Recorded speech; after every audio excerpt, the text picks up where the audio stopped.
Part 1 of the Scarlet and Violet DLC just dropped last week, causing the metagame to drastically shift more so towards using the Hearthflame mask form of Ogerpon, the new legendary Pokemon of the DLC. It actually just got banned from OU and it is now Ubers, so how strong is Ogerpon Hearthflame mask? We're going to find out in today's video. I have two battles for you. I'm going to go in with my Snow team. It's the exact same team for both battles. I was thinking about leading off with Alolan Ninetales, but I do see that my opponent does have a Sun team himself, so I'm thinking if I lead with A9, he might lead with Torkoal and override my Snow. So as a counter, I'm going to lead with Ursaluna. I want to hit my opponent where it hurts, and that is the Torkoal's special defense, with Ursaluna Blood Moon being a full-blown special attacker, a different niche, very, very cool Pokemon, and we'll go from there. With that being said, let's dive right in.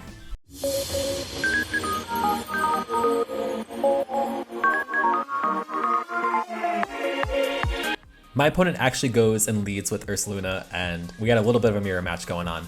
I decide, you know what, I'm just going to Calm Mind and just start setting up just to see what exactly this thing is going to do itself. We could be Calm Minding back and forth, and that could be a bit of an issue.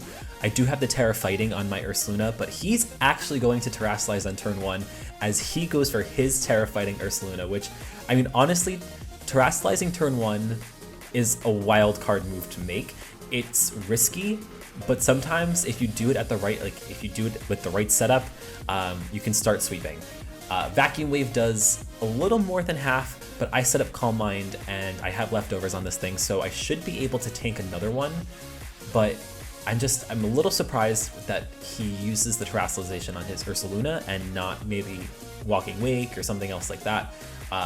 But nonetheless, he does not go for Vacuum Wave, and I get off the Blood Moon, I am faster, and that's a sick-ass animation right there. Ursaluna gets one-shotted with the Blood Moon, goes down to his own signature move, as he should. So, looking good so far. I mean, he loses his Tyra turn 2, I still have mine in my back pocket. This is exactly why Terrasilizing early is a bit of a flip of a coin, you never know. But what I do know is that what you see is what you get, and what I see in the team preview is exactly the team I'm going to go against now, without any Terrasilizing coming into play. He goes into Torkoal to set up the Sun, makes the most sense of course, and I'm just going to Earth Power. I'm faster than Torkoal, and yep, that Earth Power is going to come through and one-shot that thing to the ground. Ursaluna getting a really good sweep here. I did want to save this video and reserve the spotlight for Ogerpon, but I think Ursaluna is taking the cake. I'm starting to get some leftovers recovery back, which is nice, but I know it's short-lived because now he's going to go into Walking Wake, which makes the most sense. This thing is a beast in the sun, and you know, if used in the right hands, it can be such a huge sweeper. He's going to get the boosted Photosynthesis special attack, which is really scary. I'm thinking about maybe going into Frostmoth here because of Ice Scales, which reduces special attack damage, but at the same time, I just kind of got to get rid of Ursaluna. It's not fast, and I don't plan on Terrasilizing it, so I'm just going to go for Vacuum Wave, get some chip damage on it, which is better than nothing, and he actually reveals that he has Life Orb, which is a little surprising. Most Walking Wakes run Specs or Scarf, but Life Orb isn't bad on Walking Wake. It's almost still just as scary because it can just do whatever it wants then. It could Draco Meteor, it could Flamethrower, it could Hydro Steam.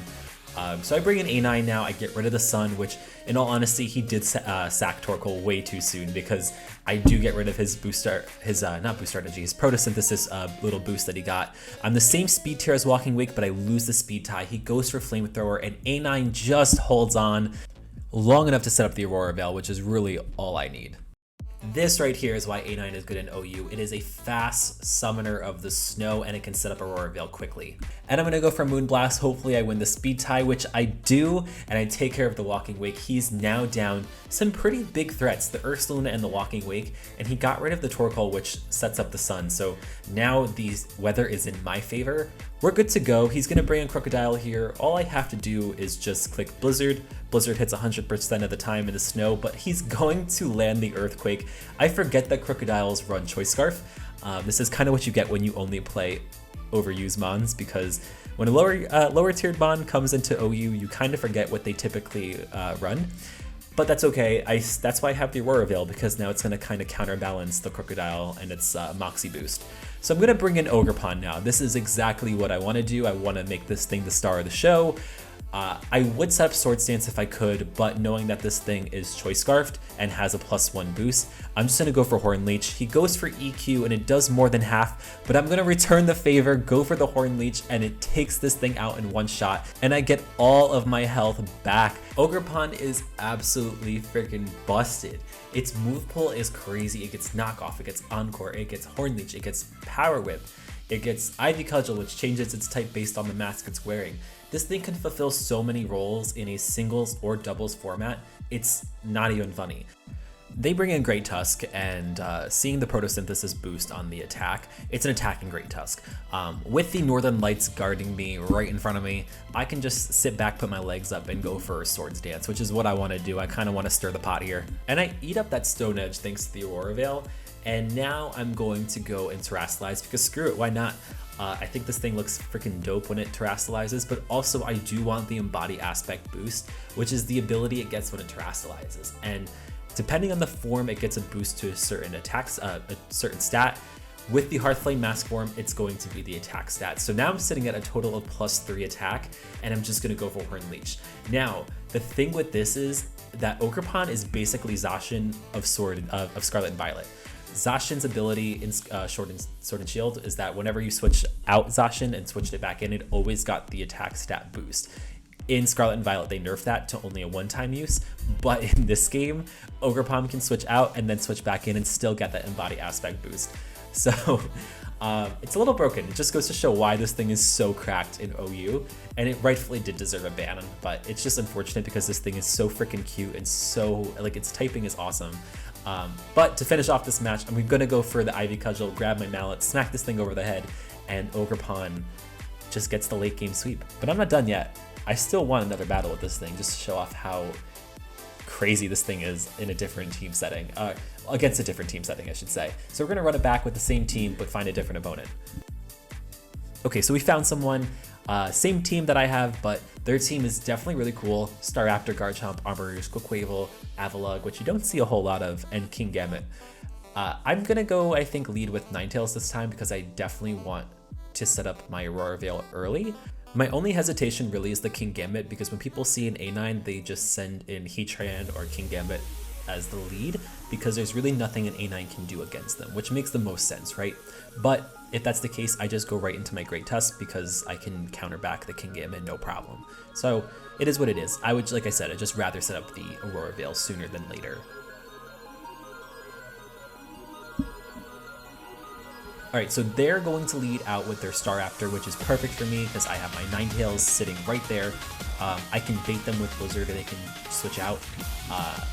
But I'm just going to go for Aurora Veil anyway because why not? There's nothing that this thing can do to me. I'm faster, unless it's Choice Scarf. So I go for Aurora Veil, and this Staraptor is going to stay in and go Tailwind, which is very interesting, but it just means that they're probably either looking to set up or now just get the advantage on my typing here. So they're going to switch out, go for the U-turn, and honestly probably just go right into Kingambit and threaten me with the Iron Head, which makes the most sense. There's nothing else that I can see it doing here, maybe going for Quaquaval, but yeah. Kingambit comes in, I go for the Blizzard, I'm hoping that I maybe get the freeze, but I don't.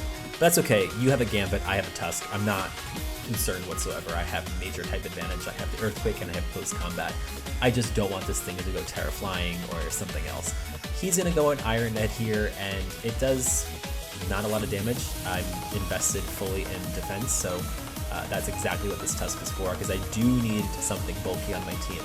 I decide that I do just kind of want a Rapid Spin here in case they decide to go into something like Quaquaval or Garchomp, and having that speed boost on them would honestly leverage me very far to one-shot the Garchomp with Ice Spinner and one-shot the Quaquaval with Close Combat.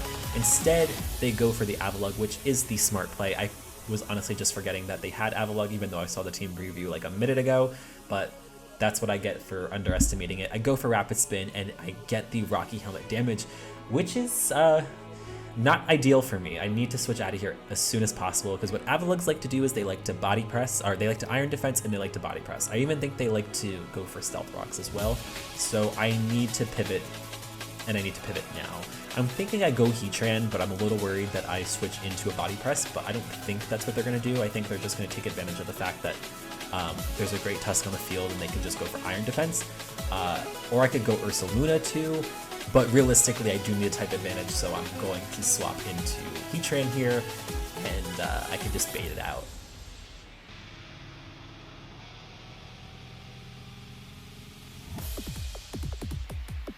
As expected, this Avalugg does go for Iron Defense, and he's going to get the +2 defense there in the snow. Snow stops now, actually, so never mind. I'm going to Magma Storm as they withdraw Avalugg, so that's good. I don't have to worry about this thing terastallizing and setting up.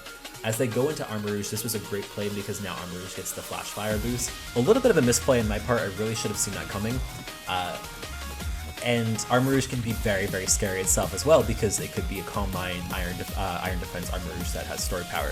So I don't want to give this a turn without taking damage, so I'm going to go right for the Earth Power, and it's going to Psy Shock, which did not really see that coming, but I'll take it, I guess. I'm going to go for, I guess, Stealth Rock, so I'm not concerned whatsoever. You know, even if it has Aura Sphere or something like that, this is my calm-natured special defense Heatran. So he's gonna go for Psyshock another time. I think they're just sacking the Armarouge at this point. I guess they could have gone Garchomp or Quavel here, but I don't know. I'm not gonna argue it. I'll take it. The Heatran's just gonna completely groove this this Armarouge, and that's totally fine by me. But I do have to be careful now because I am vulnerable to Garchomp coming in and setting up on me. So that is a problem, and Garchomp gets Scale Shot this generation, or not this generation, but this update, and I don't need it setting up. So it's probably going to be Garchomp coming in, or Quavel, but definitely Garchomp. Makes the most sense. I'm literally rewatching this video of myself battling, and I'm thinking, oh yeah, here I'm going to switch into Alolan Ninetales, because if it does just go for Scale Shot, just in case to get the boost and then EQ me, at least I can completely be immune to Scale Shot. So I would switch into A9 here, right? I'm not doing that. Like, I'm literally rewatching and I'm like, there's no shot that I stay in. Like, what am I doing? I actually stay in and go for Magma Storm, which literally could have been so bad for me. But they're gonna go for Terra Ground and they're gonna Earthquake me, I guess. They just go right for the Earthquake. I guess it's good to take out the Heatran, but I was just kind of surprised that I stayed in.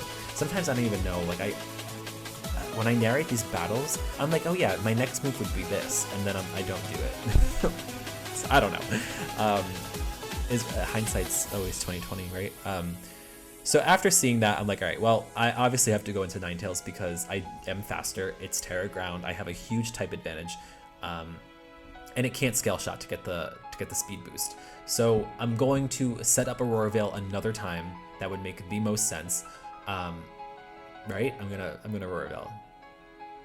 I'm gonna Aurora Veil. Yes, yeah, I'm gonna Aurora Veil. Not gonna Blizzard. Perfect. Okay.